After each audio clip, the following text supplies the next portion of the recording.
Stave III The Second of the Three Spirits. Awakening in the middle of a prodigiously tough snore, and sitting up in bed to get his thoughts together, Scrooge had no occasion to be told that the bell was again upon the stroke of 1. He felt that he was restored to consciousness in the right nick of time, for the especial purpose of holding a conference with the second messenger dispatched to him through Jacob Marley's intervention. But finding that he turned uncomfortably cold when he began to wonder which of his curtains this new spectre would draw back, he put them every one aside with his own hands, and, lying down again, established a sharp lookout all round the bed. For he wished to challenge the spirit on the moment of its appearance, and did not wish to be taken by surprise and made nervous.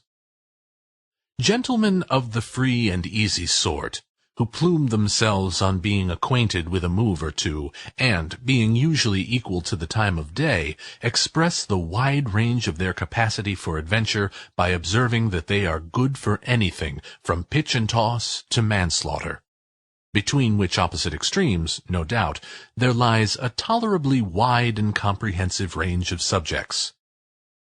Without venturing for Scrooge quite as heartily as this, I don't mind calling on you to believe that he was ready for a good broad field of strange appearances, and that nothing between a baby and a rhinoceros would have astonished him very much. Now, being prepared for almost anything, he was not, by any means, prepared for nothing, and, consequently, when the bell struck 1 and no shape appeared, he was taken with a violent fit of trembling. 5 minutes, 10 minutes, a quarter of an hour went by, yet nothing came. All this time he lay upon his bed, the very core and center of a blaze of ruddy light, which streamed upon it when the clock proclaimed the hour, and by which, being only light, was more alarming than a dozen ghosts, as he was powerless to make out what it meant, or would be at, and was sometimes apprehensive that he might be, at that very moment, an interesting case of spontaneous combustion, without having the consolation of knowing it. At last, however, he began to think, as you or I would have thought at first, for it is always the person and not the predicament who knows what ought to have been done in it, and would unquestionably have done to it. At last, I say, he began to think that the source and secret of this ghostly light might be in the adjoining room, from whence, on further tracing it, it seemed to shine. This idea taking full possession of his mind, he got up softly and shuffled in his slippers to the door. The moment Scrooge's hand was on the lock, a strange voice called to him by his name, and bade him enter. He obeyed. It was his own room, there was no doubt about that, but it had undergone a surprising transformation. The walls and ceiling were so hung with living green that it looked a perfect grove, from every part of which bright gleaming berries glistened. The crisp leaves of holly, mistletoe, and ivy reflected back the light, as if so many little mirrors had been scattered there.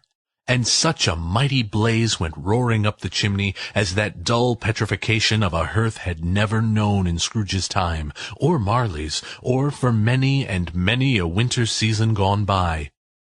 Heaped up on the floor to form a kind of throne were turkeys, geese, game, poultry, brawn, great joints of meat, sucking pigs, long wreaths of sausages, mince pies, plum puddings, barrels of oysters, red-hot chestnuts, cherry-cheeked apples, juicy oranges, luscious pears, immense twelfth cakes, and seething bowls of punch that made the chamber dim with their delicious steam. In easy state upon this couch there sat a jolly giant, glorious to see, who bore a glowing torch, in shape not unlike Plenty's horn, and held it up, high up, to shed its light on Scrooge as he came peeping round the door. "Come in!" exclaimed the ghost. "Come in and know me better, man." Scrooge entered timidly, and hung his head before this spirit. He was not the dogged Scrooge he had been, and though the spirit's eyes were clear and kind, he did not like to meet them. "I am the ghost of Christmas Present," said the spirit. "Look upon me." Scrooge reverently did so. It was clothed in one simple green robe, or mantle, bordered with white fur. This garment hung so loosely on the figure that its capacious breast was bare, as if disdaining to be warded or concealed by any artifice. Its feet, observable beneath the ample folds of the garment, were also bare, and on its head it wore no other covering than a holly wreath, set here and there with shining icicles. Its dark brown curls were long and free as its genial face, its sparkling eye, its open hand, its cheery voice, its unconstrained demeanor, and its joyful air. Girded round its middle was an antique scabbard, but no sword was in it, and the ancient sheath was eaten up with rust. "You have never seen the like of me before," exclaimed the spirit. "Never," Scrooge made to answer it. "Have never walked forth with the younger members of my family, meaning, for I am very young, my elder brothers born in these later years?" pursued the phantom. "I don't think that I have," said Scrooge. "I'm afraid I have not. Have you had many brothers, spirit?" "More than 1,800, said the ghost. "A tremendous family to provide for," muttered Scrooge. The ghost of Christmas Present rose. "Spirit," said Scrooge submissively, "conduct me where you will. I went forth last night on compulsion, and I learned a lesson which is working now. Tonight, if you have aught to teach me, let me profit by it." "Touch my robe." Scrooge did as he was told, and held it fast. Holly, mistletoe, red berries, ivy, turkeys, geese, game, poultry, brawn, meat, pigs, sausage, oysters, pies, puddings, fruit, and punch all vanished instantly. So did the room, the fire, the ruddy glow, the hour of the night, and they stood in the city streets on Christmas morning, where, for the weather was severe, the people made a rough but brisk and not unpleasant kind of music in scraping the snow from the pavement in front of their dwellings, and from the tops of their houses, whence it was mad delight to the boys to see it come plumping down into the road below and splitting into artificial little snowstorms. The house fronts looked black enough, and the windows blacker, contrasting with the smooth white sheet of snow upon the roofs, and with the dirtier snow upon the ground, which last deposit had been ploughed up in deep furrows by the heavy wheels of carts and wagons, furrows that crossed and recrossed each other hundreds of times, where the great streets branched off, and made intricate channels hard to trace in the thick yellow mud and icy water. The sky was gloomy, and the shortest streets were choked up with a dingy mist, half thawed, half frozen, whose heavier particles descended in a shower of sooty atoms, as if all the chimneys in Great Britain had, by one consent, caught fire and were blazing away to their dear hearts' content. There was nothing very cheerful in the climate or the town, and yet was there an air of cheerfulness abroad that the clearest summer air and brightest summer sun might have endeavored to diffuse in vain. For the people who were shoveling away on the housetops were jovial and full of glee, calling out to one another from the parapets, and now and then exchanging a facetious snowball, better-natured missile far than many a wordy jest, laughing heartily if it went right, and not less heartily if it went wrong. The poulterers' shops were still half open, and the fruiterers were radiant in their glory. There were great, round, pot-bellied baskets of chestnuts, shaped like the waistcoats of jolly old gentlemen, lolling at the doors, and tumbling out into the street in their apoplectic opulence.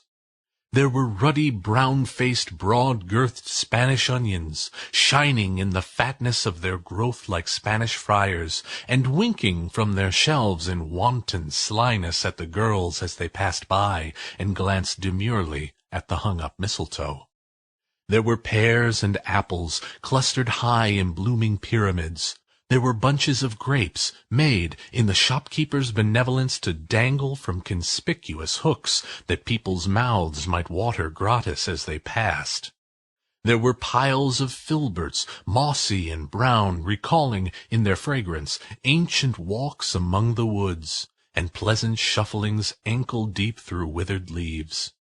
There were Norfolk biffins, squat and swarthy, setting off the yellow of the oranges and lemons, and, in the great compactness of their juicy persons, urgently entreating and beseeching to be carried home in paper bags and eaten after dinner. There were very gold and silver fish set forth among these choice fruits in a bowl, though members of a dull and stagnant-blooded race appeared to know that there was something going on, and, to a fish, went swimming round and round in their little world in slow and passionless excitement. The grocers, the grocers, nearly closed with perhaps 2 shutters down, or 1, but through those gaps such glimpses! It was not alone that the scales descending on the counter made a merry sound, or that the twine and roller parted company so briskly, or that the canisters were rattled up and down like juggling tricks, or even that the blended scents of tea and coffee were so grateful to the nose, or even that the raisins were so plentiful and rare, the almonds so extremely white, the sticks of cinnamon so long and straight, the other spices so delicious, the candied fruits so caked and spotted with molten sugar as to make the coldest lookers-on feel faint and subsequently bilious. Nor was it that the figs were moist and pulpy, or that the French plums blushed in modest tartness from their highly decorated boxes, or that everything was good to eat and in its Christmas dress. But the customers were all so hurried and so eager in the hopeful promise of the day that they tumbled up against each other at the door, crashing their wicker baskets wildly, and left their purchases upon the counter and came running back to fetch them, and committed hundreds of the like mistakes in the best humor possible, while the grocer and his people were so frank and fresh that the polished hearts with which they fastened their aprons behind might have been their own, worn outside for general inspection, and for Christmas daws to peck at if they chose. But soon the steeples called good people all to church and chapel, and away they came, flocking through the streets in their best clothes and with their gayest faces. And at the same time there emerged from scores of by-streets, lanes, and nameless turnings innumerable people, carrying their dinners to the bakers' shops.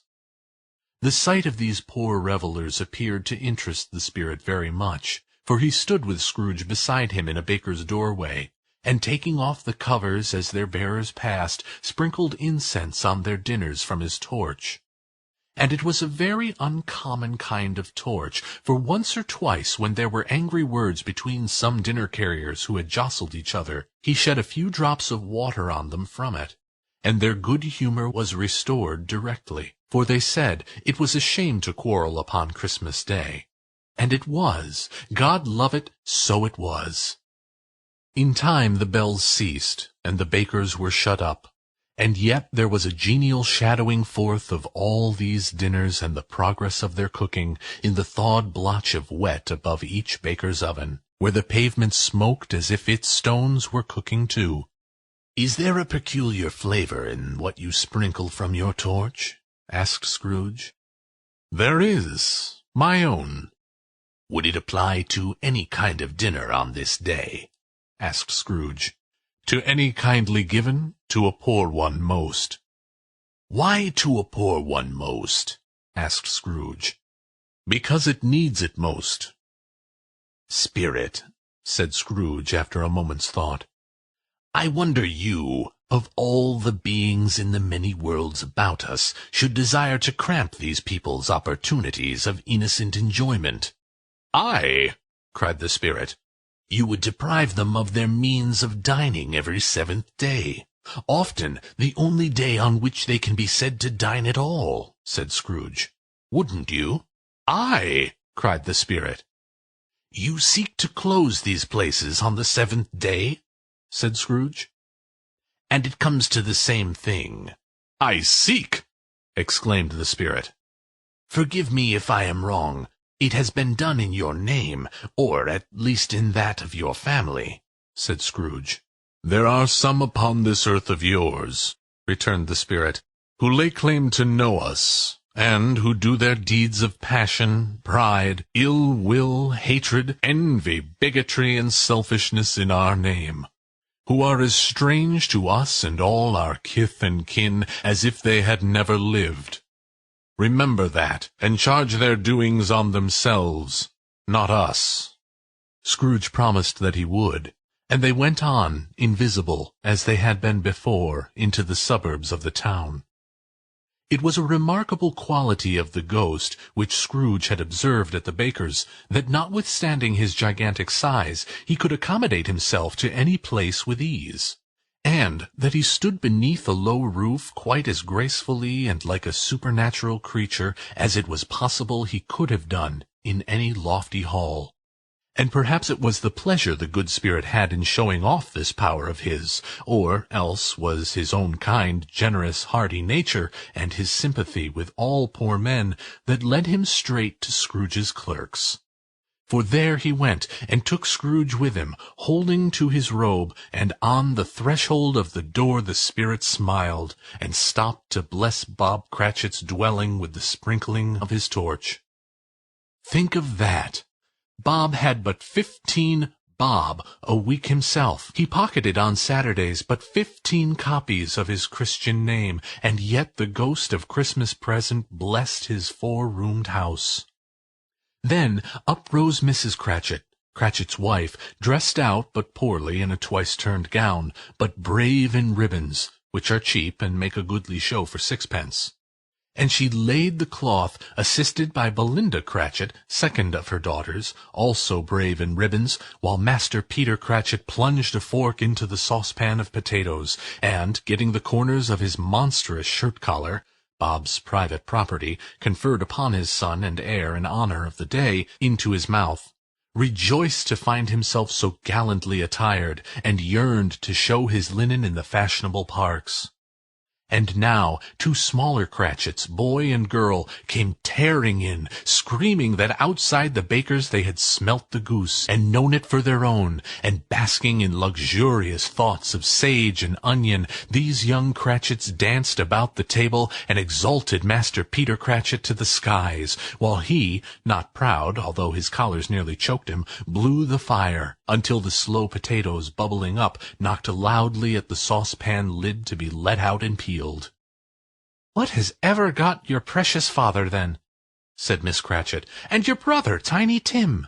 And Martha weren't as late last Christmas by half an hour." "Here's Martha, mother," said a girl, appearing as she spoke. "Here's Martha, mother," cried the 2 young Cratchits. "Hurrah! There's such a goose, Martha!" "Why, bless your heart alive, my dear, how late you are!" said Mrs. Cratchit, kissing her a dozen times and taking off her shawl and bonnet for her with officious zeal. "We'd a great deal of work to finish up last night," replied the girl, "and had to clear away this morning, mother." "Well, never you mind so long as you are come," said Mrs. Cratchit. "Sit ye down before the fire, my dear, and have a warm. Lord bless ye!" "No, no! There's father coming!" cried the 2 young Cratchits, who were everywhere at once. "Hide, Martha, hide!" So Martha hid herself, and in came little Bob, the father, with at least 3 feet of comforter, exclusive of the fringe, hanging down before him, and his threadbare clothes darned up and brushed to look seasonable, and Tiny Tim upon his shoulder. Alas for Tiny Tim, for he bore a little crutch, and his limbs were supported by an iron frame. "Why, where's our Martha?" cried Bob Cratchit, looking around. "Not coming," said Mrs. Cratchit. "Not coming?" said Bob, with a sudden declension in his high spirits, for he had been Tim's blood-horse all the way from church, and had come home rampant. "Not coming upon Christmas Day?" Martha didn't like to see him disappointed, if it were only in joke, so she came out prematurely from behind the closet, and ran into his arms, while the 2 young Cratchits hustled Tiny Tim, and bore him off into the wash-house, that he might hear the pudding singing in the copper. "And how did little Tim behave?" asked Mrs. Cratchit, when she had rallied Bob on his credulity, and Bob had hugged his daughter to his heart's content. "As good as gold," said Bob, "and better." Somehow he gets thoughtful, sitting by himself so much, and thinks the strangest things you ever heard. He told me, coming home, that he hoped the people saw him in the church, because he was a cripple, and it might be pleasant to them to remember upon Christmas Day, who made lame beggars walk, and blind men see. Bob's voice was tremulous when he told them this, and trembled more when he said that Tiny Tim was growing strong and hearty. His active little crutch was heard upon the floor, and back came Tiny Tim before another word was spoken, escorted by his brother and sister to his stool before the fire. And while Bob, turning up his cuffs, as if, poor fellow, they were capable of being made more shabby, compounded some hot mixture in a jug with gin and lemons, and stirred it round, and put it on the hob to simmer, Master Peter and the two ubiquitous young Cratchits went to fetch the goose, with which they soon returned in high procession. Such a bustle ensued that you might have thought a goose the rarest of all birds, a feathered phenomenon to which a black swan was a matter of course, and in truth it was something very like it in that house. Mrs. Cratchit made the gravy, ready beforehand in a little saucepan, hissing hot. Master Peter mashed the potatoes with incredible vigor. Miss Belinda sweetened up the apple-sauce. Martha dusted the hot plates. Bob took Tiny Tim beside him in a tiny corner at the table. The two young Cratchits set chairs for everybody, not forgetting themselves, and mounting guard upon their posts, crammed spoons into their mouths, lest they should shriek for goose before their turn came to be helped. And last the dishes were set on, and grace was said. It was succeeded by a breathless pause, as Mrs. Cratchit, looking slowly all along the carving-knife, prepared to plunge it into the breast, but when she did, and when the long-expected gush of stuffing issued forth, one murmur of delight arose all around the board, and even Tiny Tim, excited by the two young Cratchits, beat on the table with the handle of his knife, and feebly cried, "Hurrah!" There never was such a goose.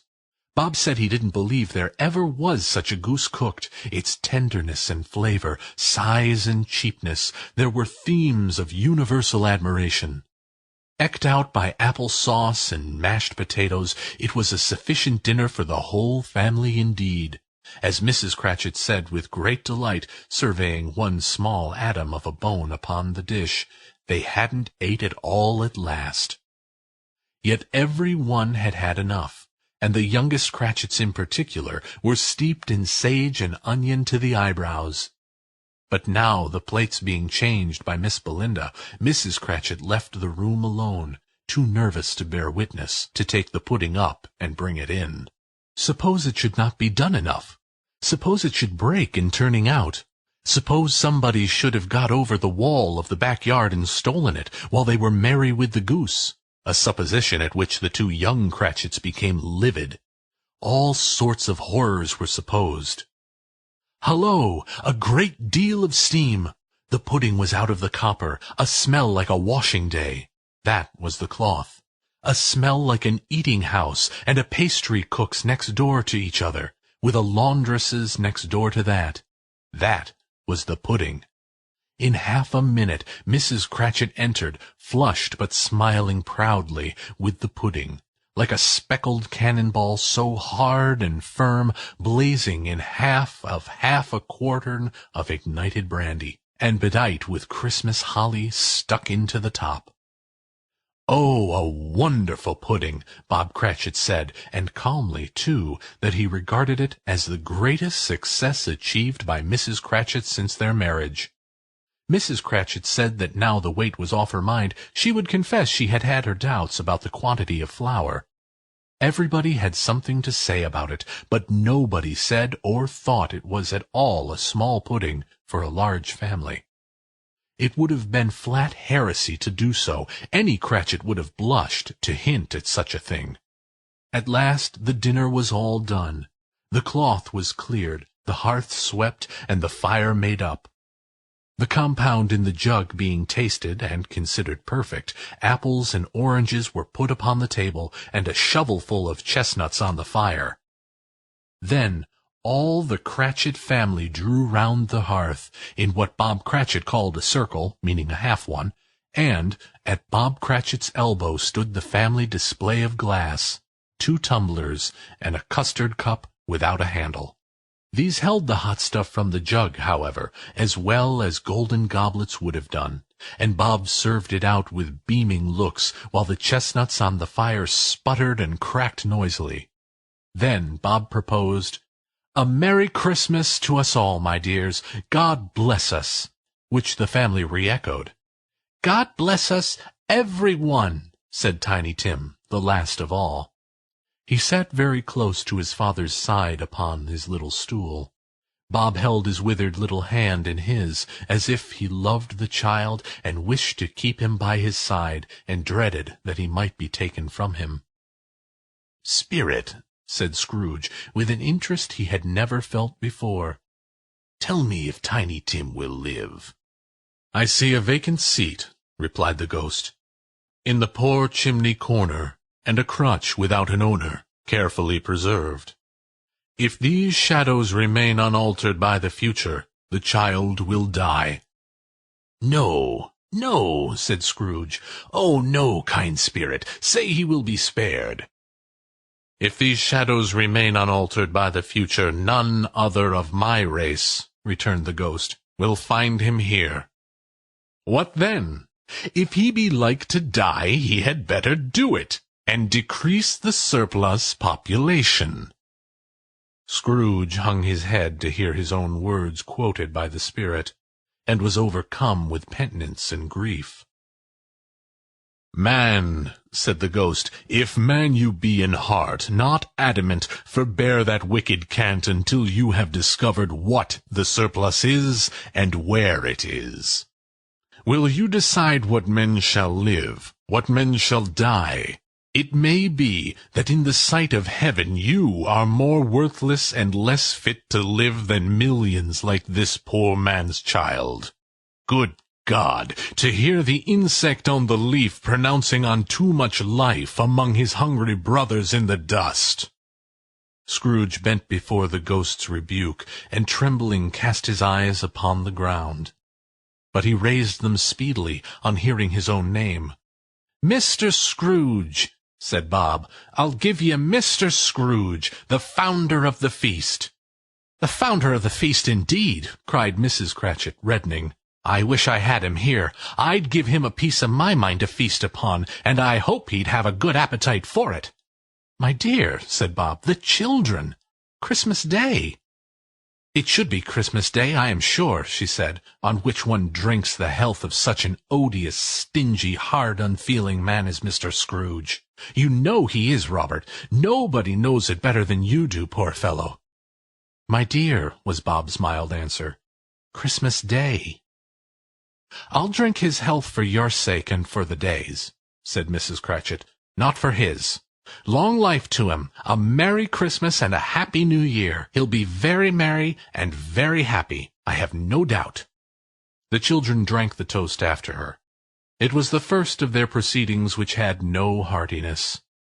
Tiny Tim drank it last of all, but he didn't care 2 pence for it. Scrooge was the ogre of the family. The mention of his name cast a dark shadow on the party, which was not dispelled for a full 5 minutes. After it had passed, they were 10 times merrier than before, from the mere relief of Scrooge the Baleful being done with. Bob Cratchit told them how he had a solution in his eye for Master Peter, which would bring in, if obtained, full 5 and 6 pence weekly. The 2 young Cratchits laughed tremendously at the idea of Peter's being a man of business, and Peter himself looked thoughtfully at the fire from between his collars, as if he were deliberating what particular investments he should favor when he came into the receipt of that bewildering income. Martha, who was a poor apprentice at a milliner's, then told them what kind of work she had to do, and how many hours she worked at a stretch, and how she meant to lie abed tomorrow morning for a good long rest, tomorrow being a holiday she passed at home. Also how she had seen a countess and a lord some days before, and how the lord was very much about as tall as Peter, at which Peter pulled up his collar so high that you couldn't have seen his head if you had been there. All this time the chestnuts and the jug went round and by they had a song about a lost child traveling in the snow from Tiny Tim, who had a plaintive little voice, and sang it very well indeed. There was nothing of high mark about this. They were not a handsome family. They were not well dressed. Their shoes were far from being waterproof. Their clothes were scanty, and Peter might have known, and very likely did, the inside of a pawnbroker's. But they were happy, grateful, pleased with one another, and contented with the time. And when they faded, and looked happier yet in the bright sparkling of the spirit's torch at parting, Scrooge had his eye upon them, and especially Tiny Tim, until the last. By this time it was getting dark and snowing pretty heavily, and as Scrooge and the spirit went along the streets, the brightness of the roaring fires in kitchens, parlors, and all sorts of rooms were wonderful. Here the flickering of the blaze showed preparations for a cozy dinner, with hot plates baking through and through before the fire, and deep red curtains ready to be drawn to shut out cold and darkness. There all the children of the house were running out into the snow to meet their married sisters, brothers, cousins, uncles, aunts, and be the first to greet them. Here again were shadows on the window blind of guests assembling, and there a group of handsome girls, all hooded and fur-booted, and all chattering at once, tripped lightly off to some near neighbor's house, where, woe upon the single man who saw them enter, artful witches, well they knew it, in a glow. But if you had judged from the numbers of people on their way to friendly gatherings, you might have thought that no one was at home to give them welcome when they got there, instead of every house expecting company, and piling up its fires half-chimney high. Blessings on it, how the ghost exulted! How it bared its breadth of breast, and opened its capacious palm, and floated on, outpouring with a generous hand its bright and harmless mirth on everything within reach. The very lamplighter, who ran on before, dotting the dusky street with specks of light, and who was dressed to spend the evening somewhere, laughed out loudly as the spirit passed, though little kenned the lamplighter that he had any company but Christmas. And now, without a word of warning from the ghost, they stood upon a bleak and desert moor, where monstrous masses of rude stone were cast about, as though it were a burial place of giants. And water spread itself wheresoever it listed, or would have done so, but for the frost that held it prisoner, and nothing grew but moss and furze, and coarse rank grass. Down in the west the setting sun had left a streak of fiery red, which glared upon the desolation for an instant like a sullen eye, and frowning lower, lower, lower yet, was lost in the thick gloom of darkest night. "What is this place?" asked Scrooge. "A place where miners live, who labor in the bowels of the earth," returned the spirit. "But they know me. See!" A light shone from the window of a hut, and swiftly they advanced toward it. Passing through the wall of mud and stone, they found a cheerful company assembled round a glowing fire.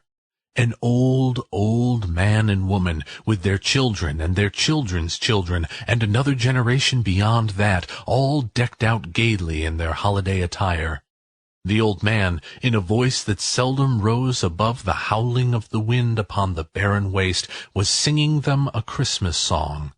It had been a very old song when he was a boy, and from time to time they all joined in the chorus. So surely as they raised their voices, the old man got quite blithe and loud, and so surely as they stopped, his vigor sank again. The spirit did not tarry here, but bade Scrooge hold his robe, and passing on above the moor, sped, whither? Not to see. To see. To Scrooge's horror, looking back, he saw the last of the land, a frightful range of rocks behind them.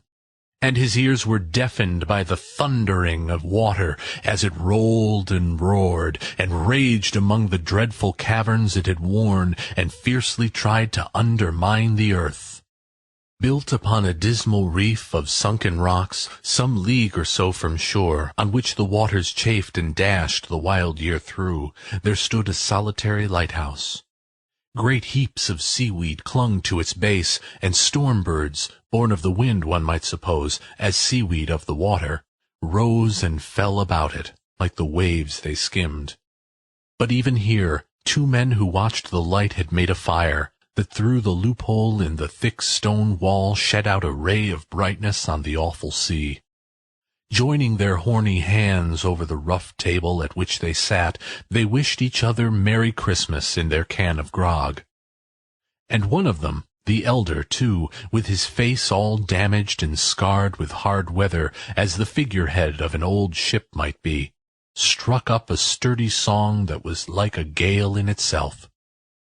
Again the ghost sped on, above the black and heaving sea, on and on, until, being far away, as he told Scrooge, from any shore, they lighted on a ship.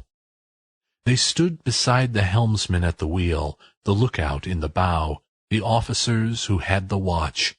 Dark, ghostly figures in their several stations, but every man among them hummed a Christmas tune, or had a Christmas thought, or spoke below his breath to his companion of some bygone Christmas day, with homeward hopes belonging to it.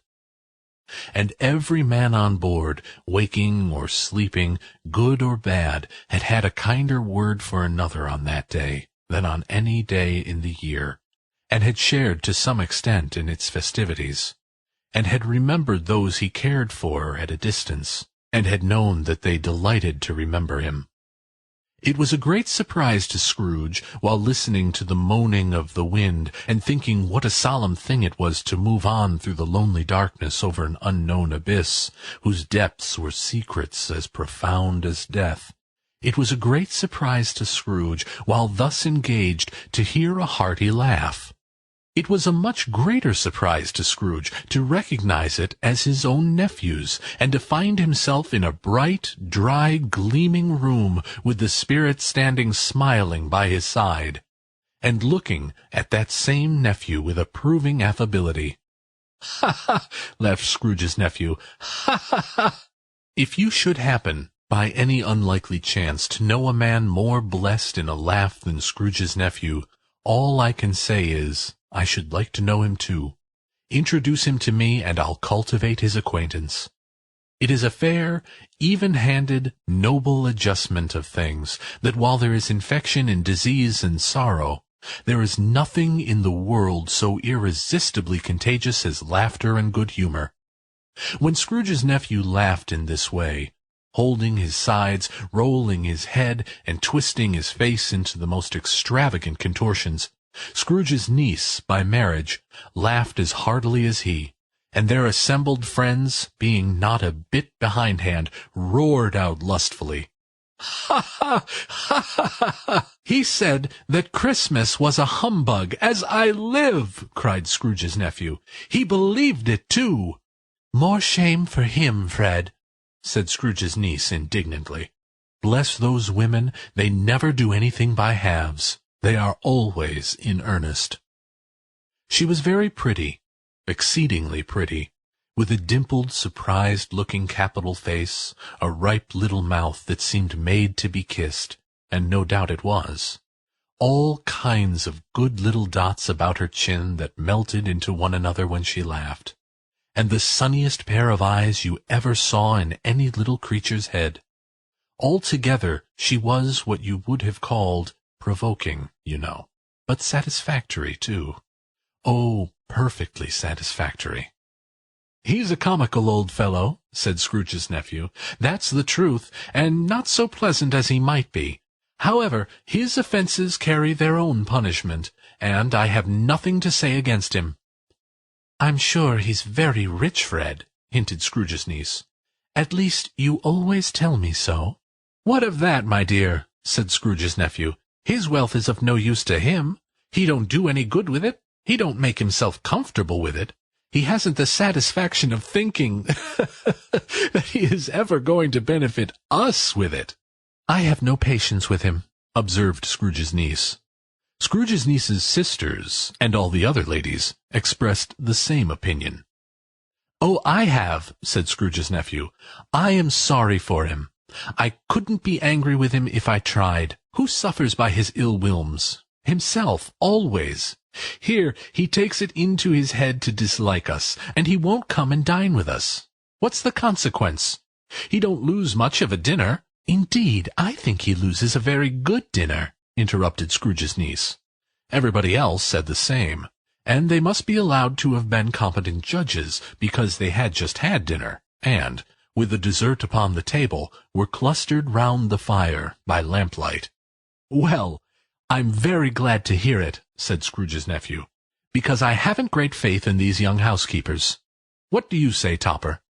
Topper had clearly got his eye upon one of Scrooge's niece's sisters, for he answered that a bachelor was a wretched outcast who had no right to express an opinion on the subject. Whereat Scrooge's niece's sister, the plump one with the lace tucker, not the one with the roses, blushed. "Do go on, Fred," said Scrooge's niece, clapping her hands. "He never finishes what he begins to say. He is such a ridiculous fellow." Scrooge's nephew revelled in another laugh, and, as it was impossible to keep the infection off, though the plump sister tried hard to do it with aromatic vigor, his example was unanimously followed. "I was only going to say," said Scrooge's nephew, "that the consequence of his taking a dislike to us, and not making merry with us, is, as I think, that he loses some pleasant moments, which could do him no harm. I am sure he loses pleasanter companions than he can find in his own thoughts, either in his mouldy old office or his dusty chambers. I mean to give him the same chance every year, whether he likes it or not, for I pity him. He may rail at Christmas till he dies, but he can't help thinking better of it. I defy him, if he finds me going there in good temper year after year, and saying, 'Uncle Scrooge, how are you?' If it only puts him in the vein to leave his poor clerk £50, that's something, and I think I shook him yesterday." It was their turn to laugh now at the notion of his shaking Scrooge. But, being thoroughly good-natured and not much caring what they laughed at, so that they laughed at any rate, he encouraged them in their merriment, and passed the bottle joyously. For they were a musical family, and knew what they were about when they sung a glee or catch, I can assure you. Especially Topper, who could growl away in the bass like a good one, and never swell the large veins in his forehead, or get red in the face over it. Scrooge's niece played well upon the harp, and played among other tunes a simple little air, a mere nothing, you might learn to whistle it in 2 minutes, which had been familiar to the child who fetched Scrooge from the boarding-house, as he had been reminded by the ghost of Christmas past. When this strain of music sounded, all the things that ghost had shown him came up in his mind. He softened more and more, and thought that if he could have listened to it often years ago, he might have cultivated the kindness of life for his own happiness with his own hands, without resorting to the sexton's spade that buried Jacob Marley. But they didn't devote the whole evening to music. After a while they played at forfeits, for it is good to be children sometimes, and never better than at Christmas, when its mighty founder was a child himself. Stop. There was first a game at Blind Man's Bluff. Of course there was. And I no more believe Topper was really blind than I believe he had eyes in his boots. My opinion is that it was a done thing between him and Scrooge's nephew, and that the ghost of Christmas Present knew it. The way he went after that plump sister in the lace tucker was an outrage on the credulity of human nature. Knocking down the fire-irons, tumbling over the chairs, bumping against the piano, smothering himself among the curtains. Wherever she went, there went he. He always knew where the plump sister was. He couldn't catch anybody else. If you had fallen against him, and some did, on purpose, he would have made a feint of endeavoring to seize you, which would have been an affront to your understanding, and would instantly have sidled off in the direction of the plump sister. She often cried out that it wasn't fair, and it really was not. But when at last he caught her, when, in spite of all her silken rustlings and her rapid flutterings past him, he got her into a corner whence there was no escape, then his conduct was the most execrable. For his pretending not to know her, his pretending that it was necessary to touch her head-dress, and further, to assure himself of her identity by pressing a certain ring upon her finger, and a certain chain about her neck, was vile, monstrous. No doubt she told him her opinion of it, when, another blind man being in office, they were so very confidential together behind the curtains. Scrooge's niece was not one of the blind man's Bluff party, but was made comfortable with a large chair and a footstool in a snug corner, where the ghost and Scrooge were close behind her. But she joined in the forfeits, and loved her love to admiration with all the letters of the alphabet. Likewise, at the game of how, when, and where, she was very great, and to the secret joy of Scrooge's nephew, beat her sisters hollow, though they were sharp girls too, as Topper could have told you. There might have been 20 people there, young and old, but they all played, and so did Scrooge, for, wholly forgetting in the interest he had in what was going on that his voice made no sound in their ears, he sometimes came out with his guess quite loud, and, very often, guessed quite right, too. For the sharpest needle, best Whitechapel warranted not to cut in the eye, was not sharper than Scrooge, blunt as he took it in his head to be. The ghost was greatly pleased to find him in this mood, and looked upon him with such favor that he begged like a boy to be allowed to stay until the guests departed. But this, the spirit said, could not be done. "Here is a new game," said Scrooge. "1/2 hour, spirit, only one." It was a game called Yes and No, where Scrooge's nephew had to think of something, and the rest must find out what. He only answering to their questions, yes or no, as the case was. The brisk fire of questioning to which he was exposed elicited from him that he was thinking of an animal, a live animal, a rather disagreeable animal, a savage animal, an animal that growled and grunted sometimes, and talked sometimes, and lived in London, and walked about the streets, and wasn't made a show of, and wasn't led by anybody, and didn't live in a menagerie, and was never killed in a market, and was not a horse, or an ass, or a cow, or a bull, or a tiger, or a dog, or a pig, or a cat, or a bear. At every fresh question that was put to him, this nephew burst into a fresh roar of laughter, and was so inexpressibly tickled that he was obliged to get up off the sofa and stamp. At last, the plump sister, falling into a similar state, cried out, "I have found it! I know what it is, Fred! I know what it is!" "What is it?" cried Fred. "It's your Uncle Scrooge!" Which it certainly was. Admiration was the universal sentiment, though some objected that the reply to "Is it a bear?" ought to have been "Yes," inasmuch as an answer in the negative was sufficient to have diverted their thoughts from Mr. Scrooge, supposing they had ever had any tendency that way. "He has given us plenty of merriment, I am sure," said Fred, "and it would be ungrateful not to drink his health. Here is a glass of mulled wine ready to our hand at the moment, and I say, Uncle Scrooge." "Well, Uncle Scrooge," they cried. "A Merry Christmas and a Happy New Year to the old man, wherever he is," said Scrooge's nephew. "He wouldn't take it from me, but may he have it nevertheless. Uncle Scrooge." Uncle Scrooge had imperceptibly become so gay and light of heart that he would have pledged the unconscious company in return, and thanked them in an inaudible speech, if the ghost had given him the time. But the whole scene passed off in the breath of the last words spoken by his nephew, and he and the spirit were again upon their travels. Much they saw, and far they went, and many homes they visited, but always with a happy end. The spirit stood beside sick beds, and they were cheerful, on foreign lands, and they were close at home, by struggling men, and they were patient in their greater hope, by poverty, and it was rich. In an almshouse, hospital, and jail, in misery's every refuge, where vain man in his little brief authority had not made fast the door and barred the spirit out, he left his blessing and taught Scrooge his precepts.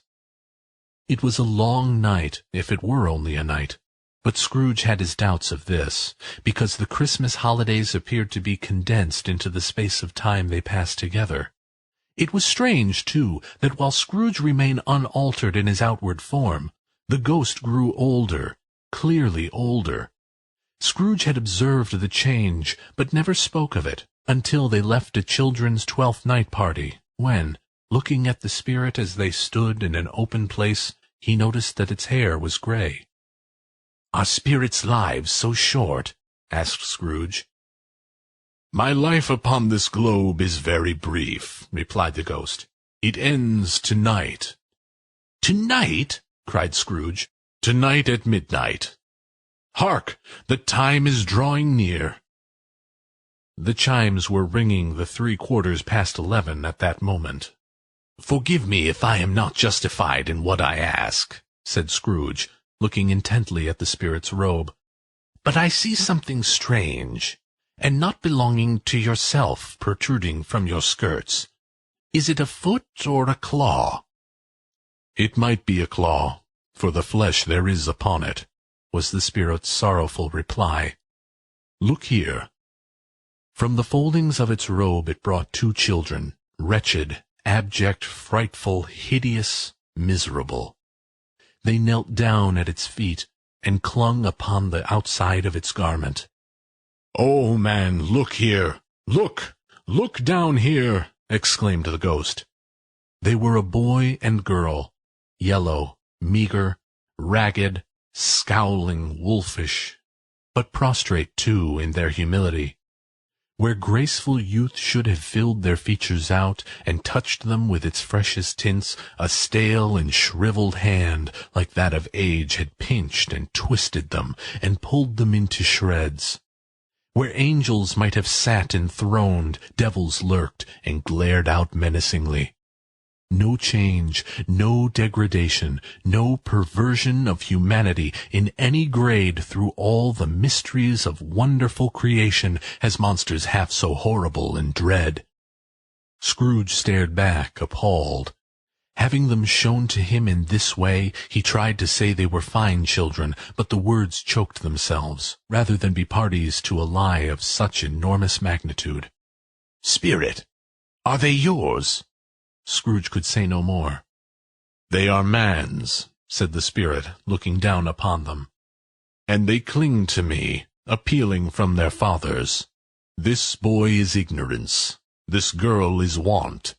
Beware them both, and all their degree, but most of all beware this boy, for on his brow I see that written which is doom, unless the writing be erased." "Deny it!" cried the spirit, stretching out his hand towards the city. "Slander those who tell it ye, admit it for your own fascist purposes, and make it worse, and bide the end."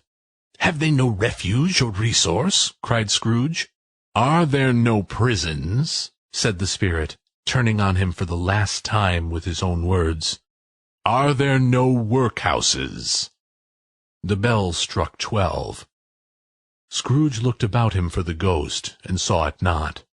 As the last stroke ceased to vibrate, he remembered the prediction of old Jacob Marley, and, lifting up his eyes, beheld a solemn phantom, draped and hooded, coming, like a mist along the ground, towards him.